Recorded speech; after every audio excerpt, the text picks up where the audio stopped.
Welcome back everyone. Quickly, let's continue our discussion on HTML forms attributes. And right now we'll be discussing about the HTML form Novalidate attribute. The Novalidate attribute is a Boolean attribute. When present, it specifies that the form data input should not be validated when submitting it.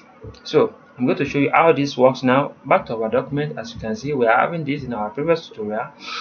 And also back to our doc, as you can see, this here is our code, right? So we want to specify something right here. So I'm going to specify the thing. Firstly, let me remove all these so you can be able to see what I'm trying to do. Let me remove this target also because it's default. So now let's use non-validate. So when we use non-validate right here, definitely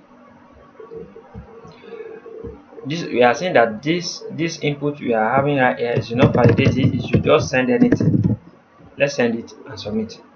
Can you see it's going right?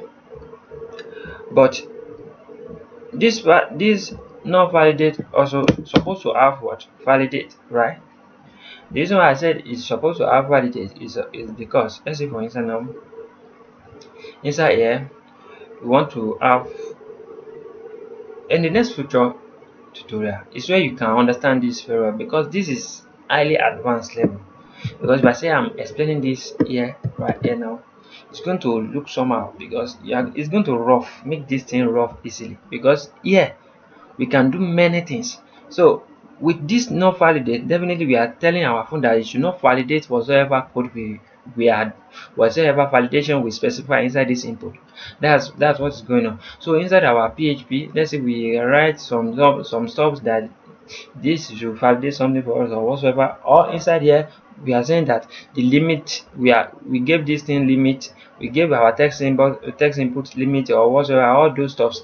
We now specify no validate right here. Definitely it's going to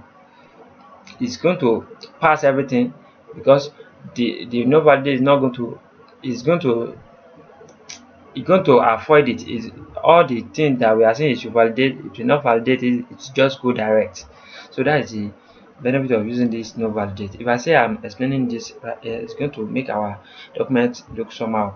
So let me just leave it as you can see. We can do whatever we want to do, and we click submit. It's taking us to the script file. So this is what I'm here to show you guys for now. The no validate is also there, so I'm going to show you how it's working in the future tutorial. So what we have covered so far, our chapter summary. We have discussed about the charset, accept charsets.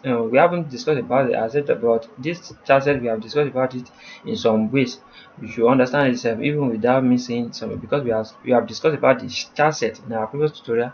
How to complete, we have discussed about it, the encryption type, which is post and get. We have discussed about it. The method, we have discussed about it.